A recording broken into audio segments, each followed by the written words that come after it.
নারীর প্রেমে নারী পাগল, অবাক হওয়ার কিচ্ছু নাই ভাই আমার। সামনে যে নারীকে দেখতে পাচ্ছেন সেই নারী একজন নারী হয়ে আরেকজন নারীকে বিয়ে করতে চায়। এই ঘটনাটি ঘটেছে ময়মনসিংহ জেলায়। এখন আমরা সরাসরি কথা বলবো সেই মেয়েদের সাথে। ঘটনা কি সত্যি? জি সত্যি। আপনি বিয়ে করবেন না আপনি বিয়ে করবেন? আমি বিয়ে করব। আপনি কি ছেলে না মেয়ে। আপনি? মেয়ে। প্রথম কে পাগল হয়েছে? আপনি? প্রথম ওই পাগল হয়েছে। তুমি পাগল হইছো?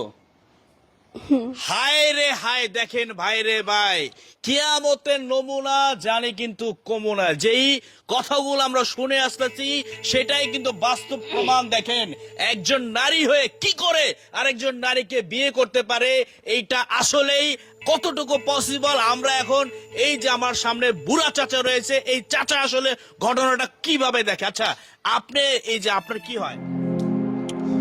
কি বলবো বাবা, আমার তো রাগ হয়ে যায় না মধ্যে। আপনার হয় কি? আমার মেয়ে। আপনার মেয়ে?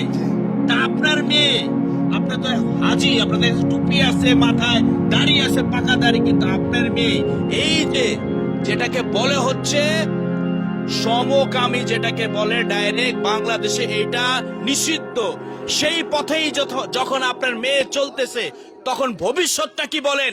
আপনাকে এই গ্রামের লোক জাতি আপনাকে ধিক্কার দিচ্ছে, এই বিষয়টা আপনি কি আপনার মেয়েকে শাসন করছেন না?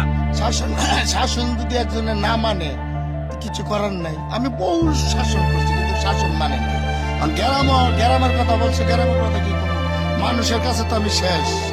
আমি ধরো এই যে কতদিন ধরে আমি ওই মুড়ো এক কাপ চা পর্যন্ত খাইতে যাই না, শুধু এই মেয়ের জন্য। আমার কপাল খারাপ।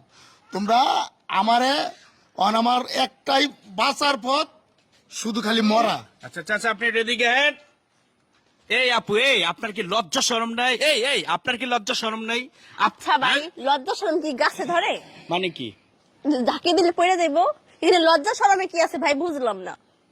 ভালোবাসা কি অন্যায়, অপরাধ? ভালোবাসা পবিত্র, একেবারেই সঠিক কথা, কিন্তু আপনি একটা নারী হয়ে আরেকটা নারীকে পছন্দ করছেন, ভালো কথা, বান্ধবী হিসেবে থাকতে পারেন, কিন্তু বিয়ে করবেন, এইটা কি কোনো ইসলামিক দৃষ্টিতে আছে? আপনি এটা কি, আপনি কি মুসলিম? আমার বাবারে বলছি আমার বিয়ে দেওয়ার জন্য, আমার বাবা বিয়ে দিবে না। বলে কি যে তোর কোন ছেলে বিয়ে করবে? যেহেতু কোনো ছেলে বিয়ে করবে না, তার জন্য আমি মেয়ে বিয়ে করবো। আপনাকে কোনো ছেলে বিয়ে করতে চায় না, একেবারে এটা আমার বাবা ডাহা বলছে। মিথ্যা কথা। কারণ আমি এই গ্রামে যখন ঢুকেছি তখন আমি প্রমাণ পেয়েছি আপনাকে শত শত ছেলেরা ভালোবাসার প্রেমে প্রস্তাব দিয়েছে, কিন্তু আপনি মূলত আপনার হচ্ছে সমকামীর ভিতর আপনি ঢুকে গেছেন, যেই কারণে আপনার কোনো ছেলে পছন্দ হয় না। এই যে একটা নারী, আচ্ছা আপনার কি লজ্জা শরম নাই? আপনি কি করে, হ্যাঁ, এই আপনার কি বাবা কি মুসলিম না? হ্যাঁ মুসলিম। তাহলে আপনি কি করে একটা মেয়েকে বিয়ে করতে চান? আমি ওরে ভালোবাসি বিয়ে করব। ভালোবাসা কি? আরে ওরা ভালোবাসা পবিত্র যে একটা জিনিস, এটাই নষ্ট করে দিতে। ভালোবাসা কি বুঝেন আপনি? কি শারীরিক চাহিদা এটা আপনি করতে পারবেন, দিতে পারবেন? আপনার শারীরিক যে চাহিদা আছে সেটা কি মিটাতে পারবেন? বলেন আপনি কিসের ভালোবাসা বলেন? হ্যাঁ কথা চল বন্ধ কেন, কথা বলেন আপনি। আচ্ছা আমি ওগুলো এখন বলতে পারবো কেন না। বলতে আমার পারবেন না? ভালোবাসি আপনি বিয়ে করব। রিয়েলিটিতে আসেন, আপনি কেন বলতে পারবেন না? এই আপনার তো দেখে মনে টসটসা যৌবন, আপনি কি আপনার চাহিদা নাই শরীরে? বলেন। না, আমরা দুজনে একসঙ্গে থাকলে অনেক সুখে থাকতে পারি। মানে সুখে থাকলে আপনাদের বাচ্চা কাচ্চা দরকার নাই, ভবিষ্যৎ প্রজন্ম দরকার নাই, না, আমাদের কিচ্ছু দরকার নেই। কিচ্ছু দরকার নাই। শুধু আরে পাইলেই চলবো আমার। দর্শক মন্ডলী যারা এই ভিডিওটা দেখছেন তাদের উদ্দেশ্যেই বলছি, এই যে নারীরা যে সিদ্ধান্ত নিয়েছে, আমি জানি না কোন অপশক্তি তাদেরকে গ্রাস করেছে। দেখেন তারা কিন্তু তিলে তিলে কিন্তু তারা কিন্তু সেই যে সমকামীর পথেই কিন্তু হাঁটছে। আমরা চাই এটার একটা সমাধান হোক। ভিডিওটা শেয়ার করবেন যাতে করে এই নারীরা তাদের ভুল বুঝতে পারে। আর অবশ্যই যারা এই সংগঠনের সাথে জড়িত তাদের যেন অবশ্যই শাস্তি হয়, এবং যেন এই যে চাচা দেখেন, এই চাচা কিন্তু খুবই কষ্টে আছে। তিনি একজন হাজি মানুষ, সে পারতেছে না বলতে কিছু। এখন চাচা আপনি এখন কি কোন দৃষ্টিতে দেখবেন, আপনি কি চান এখন?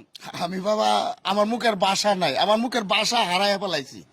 কি ভাষা দিমু তাও আমার জানা নাই। কারণ এক মাইয়ার জন্য আমার সকল ভাষা শেষ, অনেকটা আমি নিজেও জানি না। এমন শত শত বাবা, শত শত ভাই, শত শত বোন প্রতিনিয়ত কান্না করছে এই মেয়েদের জন্য। অবশ্যই ভিডিওটা প্লিজ শেয়ার দিবেন যাতে করে এই মেয়েরা তাদের ভুল বুঝতে পারে এবং দিনের পথে ফিরে আসতে পারে। সবাই ভালো থাকবেন। সালাম আলাইকুম।